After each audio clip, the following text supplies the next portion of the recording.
તો આજે આપણે ઇંગ્લિશ ગ્રામરની તૈયારી કઈ રીતના કરી શકાય, ઇંગ્લિશ કઈ રીતના શીખી શકાય, બોલી શકાય, આપણી એક્ઝામમાં આપણને કઈ રીતના ઉપયોગી થઈ શકે, એ રીતના આપણે તૈયાર કરી શકાય, એ બધું જ આજે આપણે જોવાના છીએ.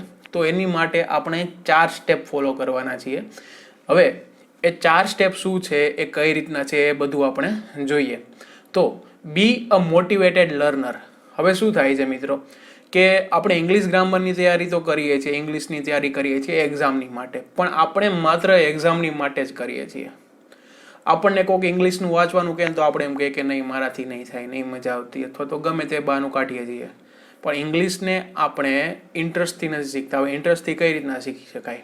પહેલી વસ્તુ તો એ જો સૌથી પહેલાં તો એક વસ્તુ એ ધ્યાનમાં રાખવાની જરૂર છે કે આપણી આજુબાજુનું જે વાતાવરણ છે એ જરૂરી છે કોઈ પણ વસ્તુ શીખવા માટે. હવે આપણું સર્કલ છે, ફ્રેન્ડ્સનું સર્કલ છે, 4-5 છોકરાઓ છીએ આપણે, ધારો કે હવે આપણે ક્યારેક ઇંગ્લિશ બોલવાની ટ્રાય કરીએ ને તો આપણે કદાચ સાચું બોલતા હોય કે ખોટું એ મિનિંગફુલ નથી. અત્યારે આપણે કંઈ પણ બોલીએ છીએ, ઇંગ્લિશ બોલીએ છીએ, તો સામેવાળા એમ કહે છે કે આવું ઇંગ્લિશ શું બોલતો હશે ને, ગુજરાતીમાં વાત કર ને. તો તમારે એ સર્કલમાં રહેવું જોઈએ નહીં. એ તમારા સાચા ફ્રેન્ડ્સ નથી. કેમ કે તમે કોઈ વસ્તુ શીખી રહ્યા છો તો એ શીખવા માટે તમારે એને ઇમ્પ્લિમેન્ટ કરવી પડશે. એ વસ્તુને તમારે વારંવાર પ્રેક્ટિસ કરવી પડશે. જ્યારે તમે વધારે પબ્લિક સામે બોલતા થઈ જશો ત્યારે તમે છે એ ઇંગ્લિશમાં પરફેક્ટ થઈ જશો. તો ઇંગ્લિશને એટલું ઇન્ટરેસ્ટથી ભણવાનું કે જ્યારે બી તમે ક્યારેય ઇંગ્લિશ ગ્રામર જોતા હો અથવા તો ક્યાંક સાંભળતા પણ હો તો તમને એના સેન્ટેન્સની રચના ખબર પડવી જોઈએ. પછી તમે એ સેન્ટેન્સ છે એમાં અમુક વોકેબ્યુલરીના શબ્દો હોય છે તો એ શબ્દનો મિનિંગ શું થાય છે એ ખબર હોવી જોઈએ. આ રીતના ઇન્ટરેસ્ટથી શીખવાનું. હવે બીજું શું છે તો કે immerse your self in English. એટલે કે જ્યારે પણ આપણે ઇંગ્લિશ શીખીએ છીએ ત્યારે એમાં સંપૂર્ણપણે ડૂબી જવું જોઈએ. ડૂબી જવાનો મિનિંગ એવો નથી કે ઇંગ્લિશની બુક લીધીને અંદર ઘૂસી ગયા, એમ નહીં. જો ઇંગ્લિશ કેવી વસ્તુ છે કે જ્યારે આપણે ઇંગ્લિશ શરૂ કરીએ છીએ, ધારો કે તમે શરૂ કર્યું આર્ટિકલથી. હવે આર્ટિકલથી તમે પછી નાઉન જોશો, પ્રોનાઉન જોશો, પછી એમ અલગ અલગ ટોપિક લેતા જશો. પણ એ ટોપિક લેતા જાઓ છો ત્યારે તમારે જે પહેલાનો ટોપિક છે, ધારો કે પ્રોનાઉન છે તો કે નાઉન છે, એ બંને વચ્ચે કનેક્શન શું છે, પછી આર્ટિકલ છે એ શું છે, એ બધી વસ્તુને કનેક્ટ કરીને ભણવાની જરૂર છે. આપણે કેવું કરીએ છીએ કે એક સબ્જેક્ટનો એક ટોપિક તૈયાર કર્યો તો હવે એ ટોપિકને યાદ કરી લીધો, જય માતાજી, પૂરું થઈ ગયું, બીજું આપણે જોવાનું શરૂ કરી દઈએ છીએ અને ઓલી વસ્તુને ભૂલી જઈએ છીએ. એવું નથી કરવાનું. જે આપણે ટોપિક પહેલાં કર્યો છે એને ઇન્ટરકનેક્ટ કરતા શીખો. કેમ કે જો એક ગ્રામરનું સ્ટ્રક્ચર હોય ઇંગ્લિશનું, તો એ સ્ટ્રક્ચરમાં જો એક વાક્યની રચના હોય, ધારો કે એક વાક્ય છે આખું, તો હવે એ વાક્યમાં અલગ અલગ વસ્તુઓ યુઝ થઈ હોય, જેમ કે નાઉન છે, પ્રોનાઉન છે, આર્ટિકલ છે, એ બધું એમાં યુઝ થયેલું હોય.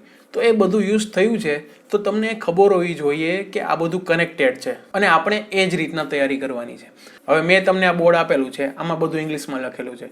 હવે ઇંગ્લિશમાં લખવા પાછળનો પણ એક મોટિવ છે. જો સામાન્ય રીતે આપણે લેક્ચર લઈએ છીએ ત્યારે બધું ગુજરાતીમાં જ લખીએ છીએ, પણ આજે મેં કેમ ઇંગ્લિશમાં લખ્યું છે એનું એક કારણ છે કે હવે ઘણા વિદ્યાર્થીઓને તો એમ થશે સ્ક્રીન ઉપર જ જોઈને કે આણે શું ઇંગ્લિશમાં લખ્યું છે અને અહીંયાથી જ વિડીયો બંધ કરી દેશે. પણ એવું નથી કરવાનું. Try to understand. આ વસ્તુને સમજતા શીખો. હવે આપણે કેવું કરીએ છીએ કે હા અમને તો ગુજરાતી આવડે છે ને ઇંગ્લિશની તો આમને તેમને. એવું નથી હોતું. માતૃભાષા છે આપણી ગુજરાતી, 100%ની વાત છે, પણ ક્યાંક તમારે આગળ વધવું હશે તો ઇંગ્લિશ જરૂરી બનશે. પછી એ ગવર્મેન્ટ ક્ષેત્રમાં હોય કે પ્રાઇવેટ ક્ષેત્રમાં હોય, એટલા માટે ઇંગ્લિશ જરૂરી છે. તો એ બધી વાત તો થઈ ગઈ. પછી immerse your self in English. મેં તમને કીધું કે ઇન્ટરકનેક્ટ કરીને તમે ટોપિકને આગળ વધારો, એ રીતના વાંચો તો વધારે ફરક પડશે.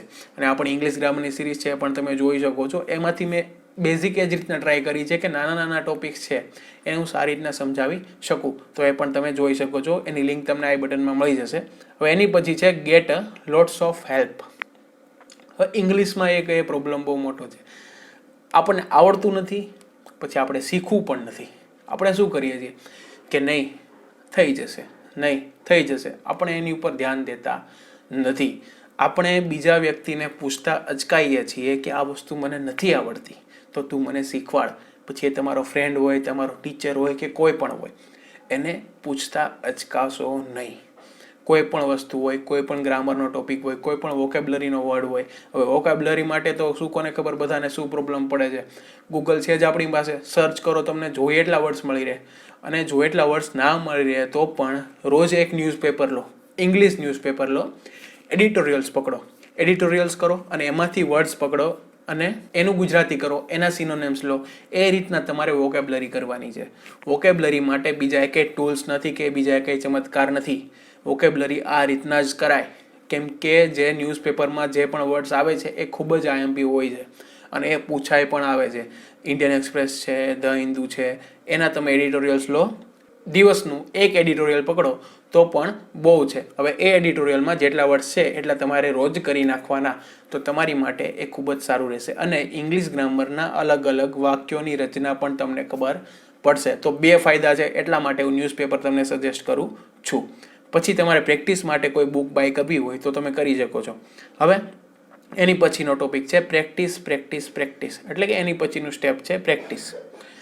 ઇંગ્લિશ ગ્રામર, મેથ્સ, રિઝનિંગ છે, એ બધી વસ્તુ માત્ર પ્રેક્ટિસથી જ થઈ શકે. માત્ર પ્રેક્ટિસથી. ઇંગ્લિશ ગ્રામરમાં થિયરી એટલી બધી નથી. તમે થિયરી કરવા બેસશો ને તો લગભગ 15-20 દિવસમાં બધી થિયરી કમ્પ્લીટ થઈ જશે. અને હું એમ નથી કહેતો કે ગમે તેમ, ખૂબ જ સારી રીતે 15-20 દિવસમાં થિયરી કમ્પ્લીટ થઈ જાય ઇંગ્લિશ ગ્રામરની બધી જ થિયરી. પણ તમારે મુખ્ય જરૂરિયાત શેની છે તો કે પ્રેક્ટિસની. અને પ્રેક્ટિસ કઈ રીતના કરાય? ધારો કે મેં એક ટોપિક પકડ્યો છે, ધારો કે આર્ટિકલ મેં કર્યા તો આર્ટિકલના હું ક્વેશ્ચન્સ કર્યા. પછી નાઉન લીધા તો નાઉનના ક્વેશ્ચન્સ કર્યા. પછી જ્યારે હું ત્રીજો ટોપિક લઉં છું ત્યારે હું પહેલા 2 ટોપિકના ક્વેશ્ચન્સ મૂકી નથી દેતો. હું ત્રીજા ટોપિકના ક્વેશ્ચન્સ કરું છું ત્રીજો ટોપિક પતાવ્યા પછી, પણ એની સાથે હું પહેલા 2 ટોપિકના પણ ક્વેશ્ચન્સ સોલ્વ કરું છું. એ રીતના હંમેશા પ્રિપરેશન કરાય.